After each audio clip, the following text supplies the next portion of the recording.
How's it going, my dudes? Welcome back to another video. So a lot of you guys asked me whether DISLYTE, the game that I'm going to be showcasing, is it worth playing? So for this video, we are going to explore all the different content there is in DISLYTE and what the game can offer at this current time. But do take note that the game itself recently released some new content, so the game is generally throwing out new content by the week, or rather every 2 weeks. There seems to be some new patches, hero balancing, or rather Esper balancing, or even new content itself. So whatever that you're gonna see is not the final product. The game is very much still in pre-release and it is slated to be released somewhere in April. While this is not confirmed yet, there are enough evidence pointing towards that. But anyway, without further ado, let's take a look at what the game has to offer. We're gonna do this really quickly. We're gonna start off with the Ritual Miracle. This is where you farm relics. So in some games like Summoner's War, you may know that we farm runes. It's the same thing. And as you can see over here, Fafnir is actually the new content that was recently released. And it's a really difficult boss, and therefore they actually had to nerf it in the upcoming patch. Regardless, if you have played games like Summoner's War, you might find this content very familiar. This is where you farm runes, but in this game it's called relics. Pretty much the same thing, right? So you have like 2 sets and 4 set pieces. Very straightforward. I guess it works a lot, therefore people tend to reuse this concept. So I guess this would be the place where you spend most of your time and energy just grinding a lot of relics, grinding even better relics, and then trying to get quad rolls on all your relics as well. Very important stuff for this game. And with these relics, you can then put them onto your espers, and hopefully you have the correct set that is like more suited towards specific espers, and therefore their functionality increases that way. Of course, this means that all your espers have very varying kinds of builds, so you can have the same Esper with a very different gameplay from someone else who has the exact same Esper. So there is that kind of theory crafting involved, and that's where the longevity of the game lies. So maybe with different quality of your relics, you can then perform better in PvP, or maybe acquire faster runs in PvE. But not only do your espers benefit from relics, your espers also benefit from ascension. So as you can see, as you ascend your different espers, they gain varying kinds of stats, and you also upgrade their skills. And it is highly recommended that you fully ascend all your espers so you can get all these materials from the Sonic Miracle. Basically, there are 4 different types of espers. There is the Infernus, there is the Wind Striker, the Flow Runner, and the Chimera. And each of these 4 types have their corresponding Sonic Miracles where you find ascension materials.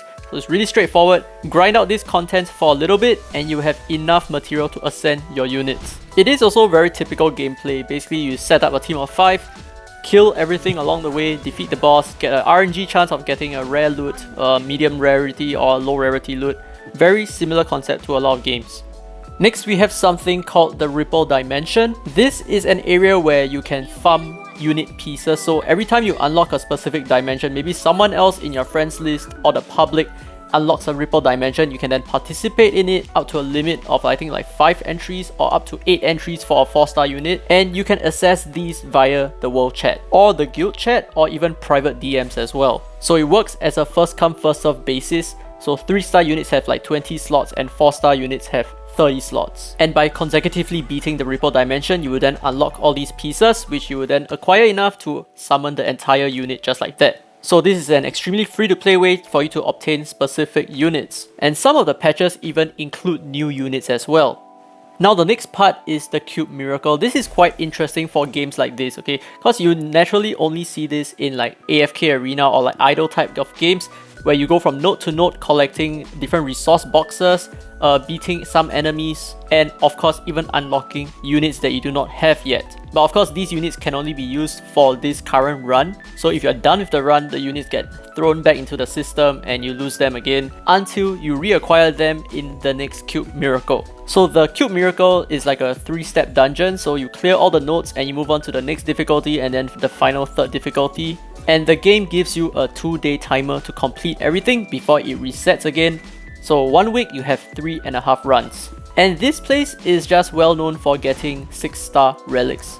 It is pretty much the cheapest way for you to obtain 6-star relics, which is also the highest rarity. But of course the quality isn't guaranteed. So different star rarity of your relics also have their different grades. So there is the elite, there is superior, and there is flawless. More and more RNG thrown into the mix. But also this place is where you get a specific kind of cube currency, and as well as some summoning tickets if you're lucky. Anyway, I talked about the cube currency. Let's take a look at what we can purchase over here.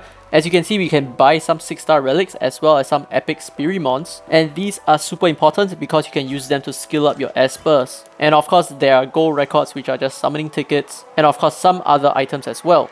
I believe the shop resets once a week, so there's quite a lot of freebies to be had. Next up, we have the infinite miracle. So there are actually two kinds of infinite miracles. One is the spatial tower, one is a temporal tower. Simply put, the spatial tower is just a one-time clear. It's like kind of like for newbies to clear 100 floors, and the temporal tower goes up to 50 floors. But of course, this is like very endgame PvE content. It is not easy to clear. I'm currently stuck at floor 25, and while the content is pretty similar, just clearing waves, but each floor has its own unique difficulty. So some floors, maybe the enemies are immune to debuffs, and for some floors, maybe the enemies can land a poison on you when they land an attack. So it's not so straightforward as using a team that can counter the specific lineup that the enemy has.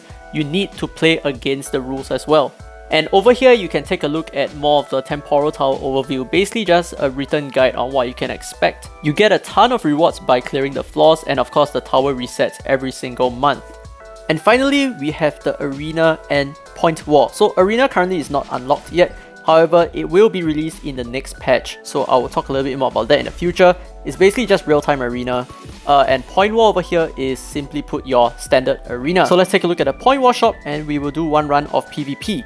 So as you can see in the shop itself, there is quite a lot of stuff as well. There is a legendary Spirimon which upgrades a 5-star unit skill, some gold records for summoning espers, and some gems and other good stuff. So let's pick someone apart. I think I'm going to reset this round, and okay, so there's a guy called Free to Play Boy.